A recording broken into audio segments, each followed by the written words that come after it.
Ah, c'est une société particulière, le Québec. On parle encore de vouvoiement en 2025. Faut-il imposer le vouvoiement aux élèves au secondaire, aux élèves au primaire, à l'endroit des professeurs? C'était une question qu'on se posait jusqu'à hier, parce que là, hier, la CAQ, le gouvernement, finalement, du Québec, a pris la décision. Bien, ça avait déjà été annoncé, mais là, on a confirmé la mesure, en plus d'interdire le cellulaire dans les établissements scolaires à compter de la rentrée à l'automne. Il n'y aura plus de tutoiement. Les professeurs vont devoir mettre de l'avant cette politique-là, mobiliser les élèves, militer pour que ça soit une pratique courante. On va en parler avec un professeur, quelqu'un qui est sur le terrain. Là. On va sortir de la théorie, on va aller dans la pratique. Sylvain Duclos, enseignant de mathématiques au secondaire. Bonjour, M. Duclos. Bonjour, M. Villemur. Je voulais vous parler aujourd'hui parce que je me suis renseigné et la rumeur veut que sur la question du vouvoiement, vous soyez un pour, contre, vous n'êtes pas dans un camp de façon très définie. Je pense que vous trouvez que c'est pas une mauvaise idée, mais vous dites aussi que ça crée une distance. En fait, je vous dirais que la première des choses, c'est que c'est pas tant une priorité. Ça, c'est la première des choses, à savoir tout ce qui se passe dans le réseau scolaire. Est-ce que vraiment le vouvoiement va changer les choses et être une priorité? Ça, on pourra en reparler. Mais effectivement, le vouvoiement, ça crée une distance et ça devrait être au personnel scolaire de statuer à savoir s'ils veulent être tutoyés ou vouvoyés par les élèves. On s'entend, je pense que c'est logique dans notre société qu'on s'adresse à quelqu'un pour une première fois. Le vouvoiement pourrait être de mise. Je m'adresse à la secrétaire, je m'adresse à la direction une première fois, à mon enseignant. Mais une fois que la relation est établie, comme dans la vie de tous les jours, parfois on se dit, ben là, c'est beau, tu peux me tutoyer. Ben, je pense que ça devrait revenir au personnel scolaire. Plusieurs choses là, que vous avez dites, puis on va les prendre une par une. La distance. Oui. Moi, j'ai été à l'école. Bon, j'étais dans une bonne école, mais je pense que dans d'autres écoles à l'époque, le vouvoiement était quand même coutume. La distance dont vous parlez, c'était pas du mépris, c'était pas une distance psychologique qui nous faisait en sorte que j'avais l'impression que d'appartenir à un autre monde par rapport à mon professeur. C'était simplement d'accepter une certaine forme de hiérarchie. Ça vous pose un problème, ça? Ça me pose absolument pas de problème. Ça dépend vraiment de l'enseignant. On va penser par exemple à des enseignantes au préscolaire primaire, premier cycle du primaire. C'est pas la même chose que des élèves de quatrième ou cinquième secondaire. Première des choses. Si on regarde au niveau de l'enseignement, moi j'enseigne les mathématiques. Moi, Ouais. le vouvoiement, ça pourrait rentrer dans ma classe demain matin, ça me dérangerait pas. Mais l'enseignante du cours de culture et citoyenneté québécoise, qui va parler de sujets beaucoup plus personnels, qui va entrer en relation avec les élèves et où est-ce qu'on va avoir une proximité, peut-être qu'il ou elle va préférer avoir le tutoiement dans sa classe. Donc, ça dépend vraiment des milieux puis des situations Mais de c'est communication. intéressant ce que vous dites parce que là, vous avez dit si dans un autre contexte, le professeur a besoin d'avoir une proximité. Mais non, c'est un professeur et c'est un élève. C'est pas censé être son ami, c'est censé être son professeur. Tout à fait, mais le tutoiement ne change absolument rien dans la relation avec l'élève. Personnellement, ça fait 21 ans que j'enseigne. Les élèves, pendant une dizaine d'années, m'ont vouvoyé parce que c'était la règle dans mon école. On est passé au tutoiement. Les élèves me respectent autant aujourd'hui qu'ils me respectaient hier. Ça ne change rien. Je me suis fait envoyer promener dans les Oui, mais dans ça, les c'est deux la, types. ça, c'est C'est la la norme. formule. Non, mais je comprends quand effectivement, on peut envoyer chez quelqu'un en le vouvoyant, mais on remarquera quand même que le vouvoiement, c'est le respect. Le vouvoiement, c'est d'accepter ce que vous appelez la distance. C'est une saine hiérarchie, surtout quand il est question d'un élève de 12 ans. Hein, c'est pas le boss des bécosses. Là. Il y a 12 ans. Là. Il embarque dans la vie. Là. C'est un ado, puis c'est un jeune ado. Puis c'est utile pour toute la vie, le vouvoiement, monsieur Duclos.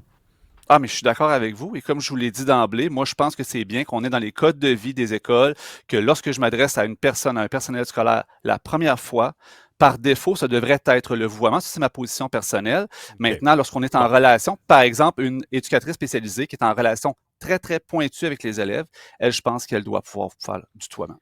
Quand vous parlez de priorité, ça c'est intéressant parce qu'en ce moment, bon, il y a toute la question des compressions budgétaires. Il y a beaucoup de professeurs qui disent, par exemple comme vous, moi j'ai rien contre le vouvoiement, mais c'est pas la priorité. Mais ça, vous trouvez pas que c'est une façon de s'empêcher de réfléchir, ça? Parce qu'il y a toujours quelque chose de plus important que quelque chose. Hein? Donc, c'est pas parce que effectivement il y a des enjeux énormes dans le système d'éducation. Il y a des tuiles qui tombent du plafond, il y a des écoles à construire, des écoles à rénover. Ça ne nous empêche pas d'aller de l'avant avec une autre mesure. On peut se taper la tête et se frotter la bédaine en même temps. Là. Alors, vous allez me dire aussi, on peut marcher et mâcher la gomme en même temps. Oui, L'expression mais je est l'entends trop consacrée. souvent, Je suis celle-là. d'accord. Donc, j'ai ramené Tout la à bédaine fait. puis la tête.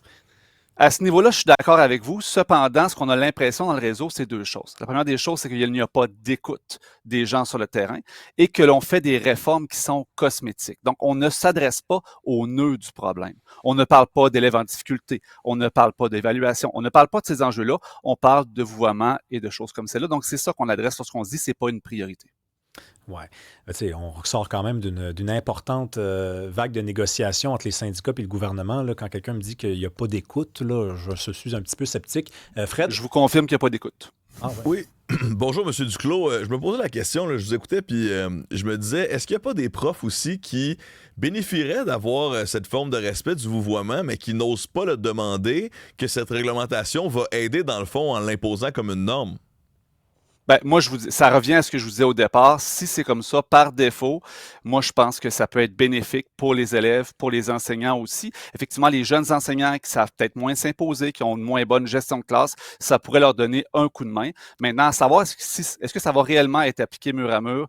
J'ai quand même des gros doutes. Mais c'est une question intéressante qu'il vient de poser. Il pose toujours des questions intéressantes, mon collègue Fred Bastien, mais c'est que finalement, le gouvernement a un mandat quand même. Le gouvernement, là, il est au-dessus d'une population, puis il est à l'écoute de sa population, puis il dit, nous autres, au Québec, on pourrait vivre comme ça, les Québécois veulent vivre comme ça. Ce que vous nous avez dit tantôt, c'est ça devrait être aux écoles de choisir, de faire du cas par cas, mais le gouvernement est quand même responsable de mettre sur pied des politiques publiques.